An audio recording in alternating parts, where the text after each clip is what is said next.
All right, just before we go to our conversation with Standard Bank, remember we are asking you to share your thoughts and as well as your questions around the NHI bill. And of course, there are numbers to call tonight so that we can be able to take your calls. And we'll talk about that, those numbers on screen right now. What are some of the questions that you have?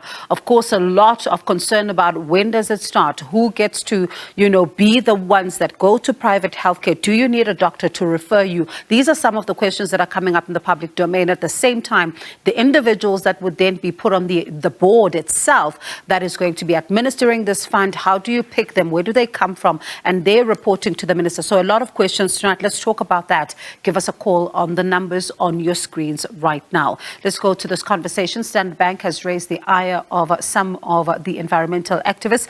We talked about this yesterday, of course. It's that protest on Monday by environmental activists who expressed unhappiness with what they call the bank's investment in the East African crude oil pipeline project. Now, the project is meant to build a pipeline in 2025 which spans across East Africa that will transport crude oil from Uganda to Tanzania.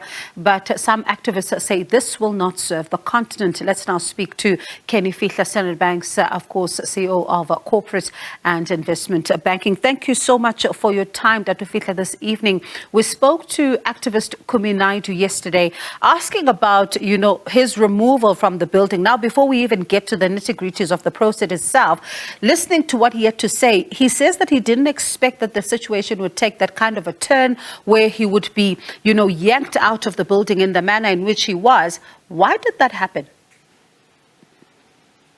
Well, I was inside the AGM at the time, but the feedback that we've received, from the people who were outside is as follows. That there was a group of protesters that was outside the building, which was very peaceful, in a properly demarcated area in front of the building, where everyone who's coming in and out could see and they could express their sort of views. Nothing whatsoever happened to that grouping of people. There are also other shareholder activists who were inside the AGM, who raised questions, even went to the chairman and presented a framed statement on behalf of the organizations that they represented and the communities that they are concerned about. Again, that was done in a very dignified and respectable manner, and nothing happened. But there was a third group of protesters who had chosen to block the entrance to the AGM venue, and I think probably Mr. Kumi Naidu was part of that grouping, about 7 people or so. Again, everyone who was attending the AGM avoided that entrance and used the other entrance to enter into the room, and that went on peacefully. I'm told then later on that upon everyone having entered the room and the AGM having started, that group started to shout loudly, to sing, and remember the Standard Bank office is open. It's an open plan, and people work in that open environment. So when there's noise, it effectively means that everything that happens in the building is being disrupted. I'm told that they were requested to stop the noise and to keep the voices down because this is a work environment and people are working in an open plan environment. But that was not heeded to. And upon that not being heeded to, security had no other option but to ask them to leave the building and rather protest outside where they can freely make the noise, shout, and sing if they want to, without interrupting, firstly with the AGM, as well as with people who are working in the building. So that's really what happened. Okay, thank you so much for putting us in the picture there, Dr. Fihla. I do appreciate it. But let's talk about the bank itself, because yesterday when we spoke to Mr. Naidu, there's a lot of unhappiness about, even how Standard Bank responded to this one, saying that, of course, while the project is underway, the funding that the bank is being asked to consider is at a small scale. And they say that they're still unhappy about the fact that, Standard Bank is even still considering this as an option, and they're saying that your money should be going towards projects that would better the lives of people, projects that would make sure that the health of the people is taken care of, particularly when you look at the impact of climate change. How do you respond? I can only speak on behalf of Standard Bank and what we have seen in our visits to Uganda. Coincidentally, I was in Uganda last week, met with some of the local communities, with some of the NGOs, with government officials, with Total, with the Ugandan Petroleum Authority. What I've seen is that the road infrastructure has been completed, that their communities were affected as a consequence of that. Engagements have taken place with those communities. I saw the houses that have been built as compensation for people whose homes have been affected.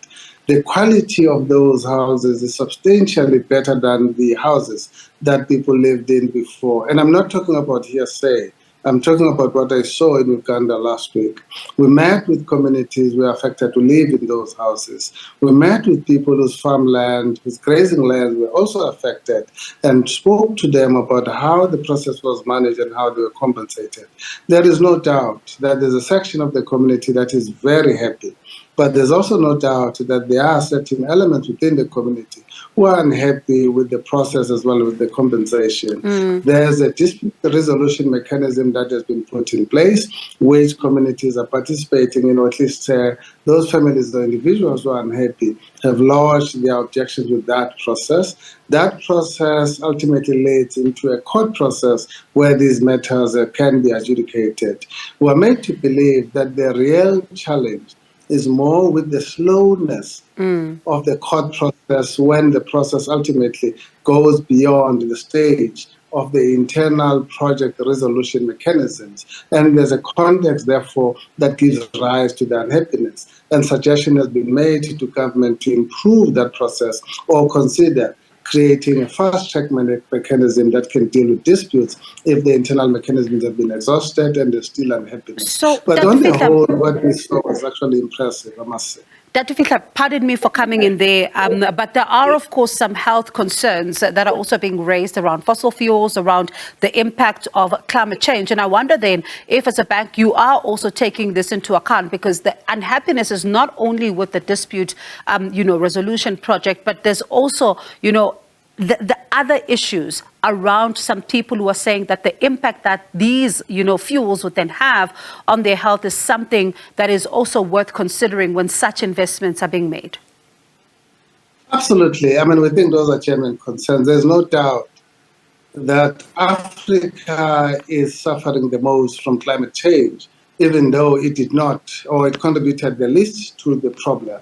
The contributors to climate change are largely the developed world. If you look at their consumption levels, the energy consumption, the pollution outputs, they have driven the climate change. And unless they take corrective measures, climate change will continue unabated and Africa will continue to suffer. So there is no doubt that those are genuine concerns, and those are concerns that ought to be taken into account. So would you say then, pardon me for coming in there, I just want to ask a question then, would you say that the investment is justified if there are still such concerns that are lingering? No, you are misunderstanding me completely, madam. What I'm saying is that the concerns around the environment are absolutely justified. But you have to balance all of those concerns with what is happening to Africa from an economic growth point of view, from a job creation, from a quality of life point of view, and say, you have not created the problem as the continent, yet you are being asked not to develop, not to take advantage of the opportunity that is presented by your natural resources. We are being asked to continue not to have access to energy. More than 600 million people in Africa do not have access to reliable electricity. We are asked to continue to live in that state and in that situation. And we know that all the pledges and the commitments that were made by the developed world, have not been followed through. No money has flown to Africa to assist for the damage that has been caused by the West. No money has flowed to Africa to help Africa transition in a manner that is just, fair, and equitable relative to who created the problem in the first instance. All the Standard Bank is doing is to say, we want to assess this project objectively, look at the social impact, look at the economic impact, and look at the environmental impact, and check whether on balance this is good for that country and the continent or not. And we're in that process. Dr. Fihla, pardon me for coming in there. Time is always the enemy, but thank you so much for taking our call. And I do hope we speak again because, as you say, the assessments continue, and it is a conversation that is interesting to look at development versus, what we're also seeing as very, concerns. As you say, that these are valid concerns, but the dispute mechanisms also need to be looked into here. So I do hope we get to talk about this as you progress. That's Kenny Fihla, Standard Bank's CEO of Corporate and Investment Banking, talking about, of course, that issue that we've been covering here on the show.